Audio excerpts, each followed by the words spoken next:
Lux et Tenebra. Crônicas de Christian. Capítulo 6. O Vale.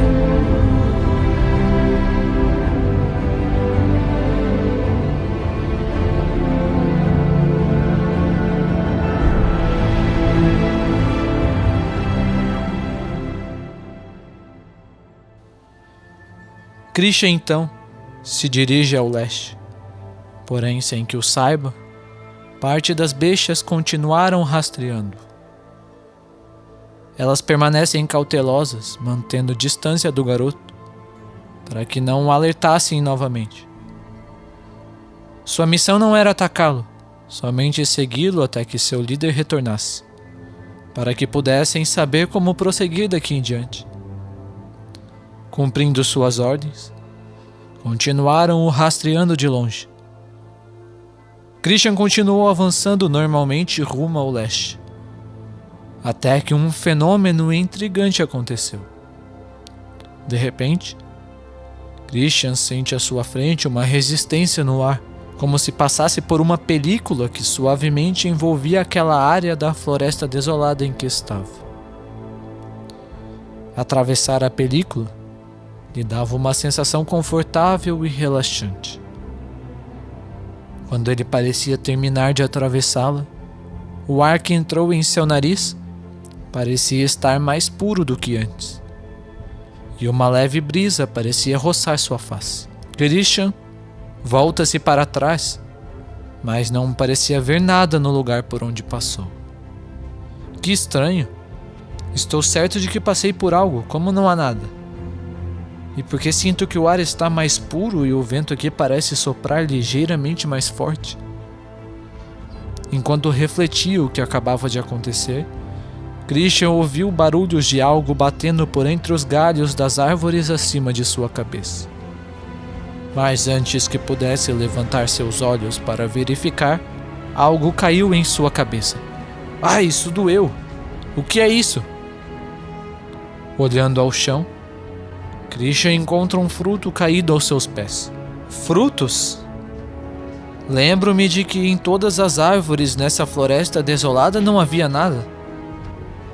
Então, voltando seus olhos para as árvores ao redor, Christian viu árvores carregadas com frutos de diversas espécies.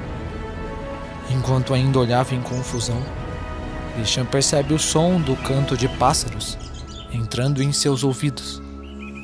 Então, apressadamente, dirigindo-se mais à frente por entre as árvores, Christian ouve o som da água batendo em rochas, como se ali corresse um rio.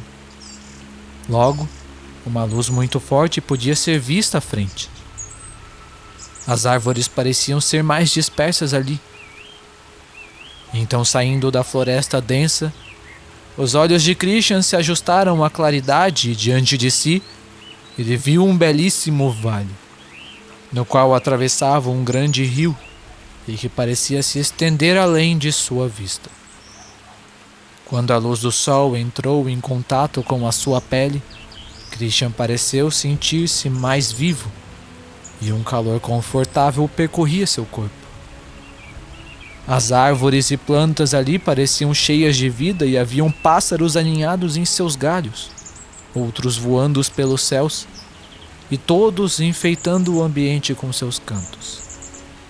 Haviam animais de diversas espécies vagando pelo vale. Todos pareciam viver em harmonia. Leões brincavam com cervos e cordeiros. Coelhos andavam com as serpentes. À beira do rio, no centro deste vale, havia uma pequena cabana de madeira, cercada por belas árvores de cerejeira, junto de um belíssimo jardim, coberto de flores. Lembrando-se do sábio que Ainos lhe falou, ele corre em direção à cabana com alegria e expectativa para conhecê-lo. Enquanto Christian corria pelo vale, todos os animais pareciam olhar para ele com olhos interessados, e então colocavam-se a segui-lo. Vendo que estava sendo seguido pelos animais, Christian amedrontou-se e começou a correr ainda mais rápido em direção à pequena cabana. Adentrando os jardins que a cercavam, Christian sente uma maravilhosa fragrância vinda das belas flores percorrer o ar até sua face. E ao mesmo tempo percebeu que ao entrar no jardim, os animais pareciam parar de persegui-lo. Suspirando de alívio, Christian inala o belíssimo perfume que percorria o puro ar do jardim. E encantado, Christian volta-se para o grande jardim para contemplar sua beleza. Assim que entrou na região do jardim, um conforto tomou conta de seu coração, parecendo lavar suas aflições e medos. Aproximando-se ainda mais da cabana, a confusão toma conta de Christian ao ver algo que, por mais que estivesse muito familiarizado com, a confusão ainda tomava conta de si ao ver tal coisa naquele lugar. Um coração, em frente à cabana, por entre as belas árvores de cerejeira, Christian avista um coração envolto por chamas ardentes, que pareciam ser muito mais intensas do que as chamas que havia visto cercar seu próprio coração. Próximo ao coração havia também uma bela fonte de água, na forma de um anjo, que delicadamente segurava um coração que parecia esculpido em rubi, que irradiava uma leve luz avermelhada. Do belíssimo coração parecia gentilmente brotar água brilhante e viva, que quando soprada pela suave brisa do vale, parecia cobrir com orvalho todo o jardim. Maravilhado com a vivacidade da figura esculpida em pedra e do coração que parecia pulsar, Christian se dirige em direção à fonte. Mas, antes que pudesse se aproximar mais, a porta da frente da cabana repentinamente se abriu, e um velho senhor de aparência abatida, mas olhos cheios de inocência e ânimo, saiu pela porta. Ele estava vestido com longas vestes marrom escuras, e por mais que tivesse uma aparência surrada, pareciam estar perfeitamente limpas. O homem tinha um largo sorriso em seu rosto, dando-lhe uma semelhança com uma pequena criança brincalhona. Já a sua face marcada pela idade parecia transmitir bondade e gentileza, dando conforto aos corações daqueles que o viam. Então, voltando-se para Christian, com aqueles olhos brilhantes, o velho gargalhou e disse: "Garoto, eu estava te esperando.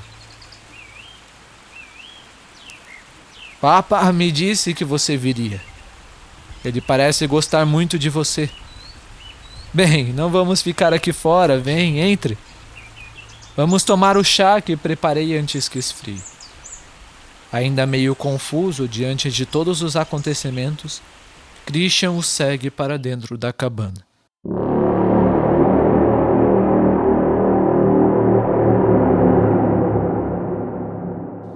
Em Pecata, após a besta se retirar, o mordomo move-se para entrar na mansão e informar o seu senhor. Abrindo as belíssimas portas, se depara com o corredor principal, com diversas portas dispostas ao longo de si, por entre as quais haviam belíssimas obras de arte expostas pelo corredor.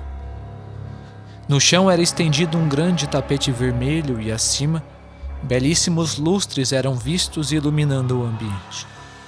O mordomo então se dirige às escadas encontradas ao fim do corredor. Subindo 3 andares de escadas, dirige-se a uma porta dupla, também tão bela quanto a entrada da mansão. Respeitosamente, o mordomo coloca-se diante da porta e bate. Logo, uma voz grave ecoa do interior. "Quem?" O mordomo responde: "Seu servo tem informações importantes para vós, meu senhor." A voz respondeu: "Entre."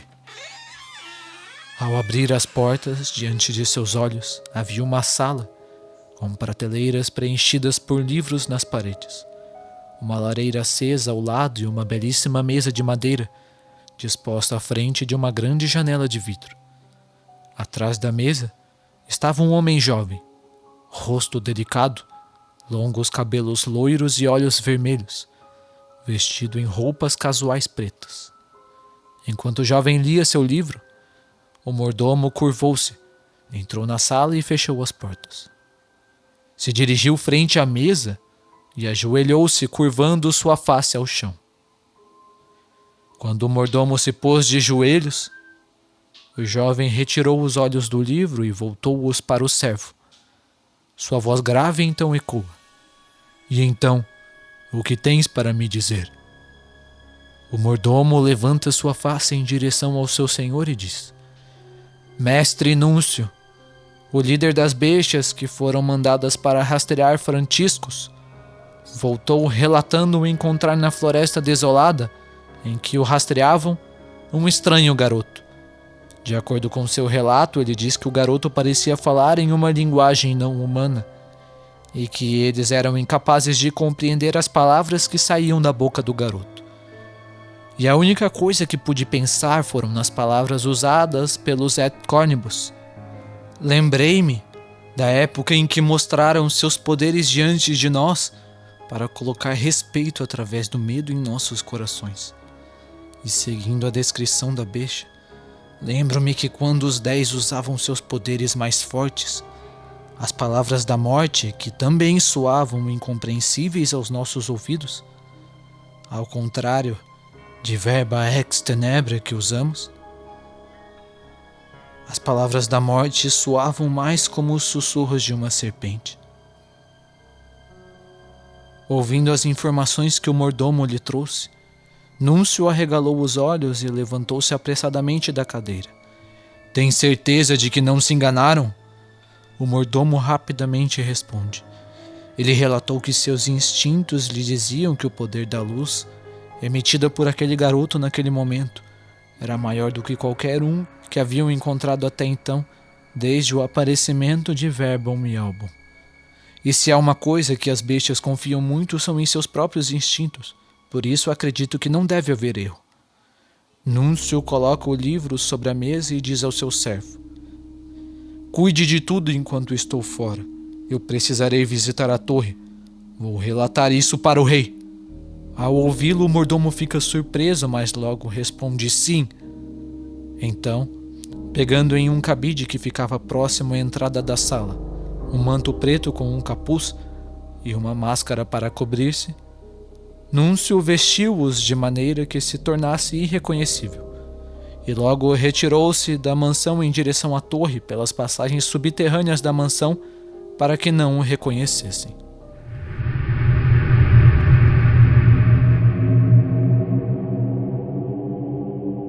As bestas que seguiam Christian estavam atordoadas diante de tudo o que aconteceu.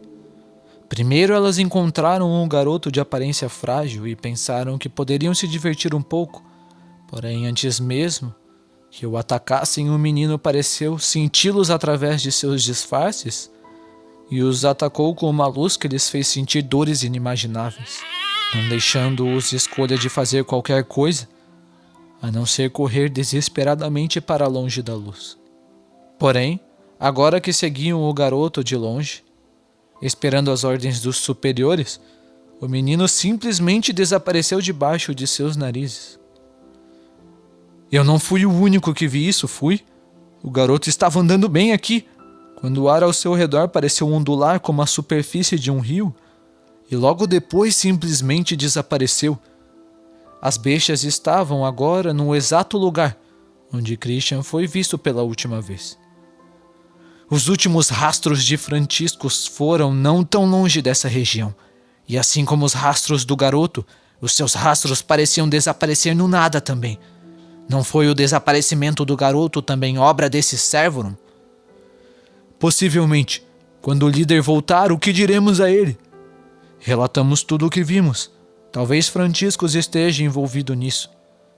Mas o líder vai ficar irado ao saber que perdemos o garoto de vista.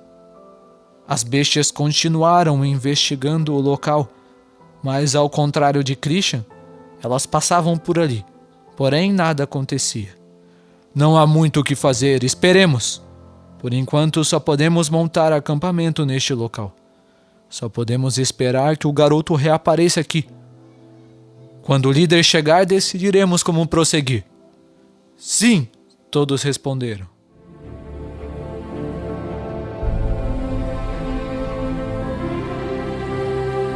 no próximo capítulo de Lux et Tenebrae de Álvaro.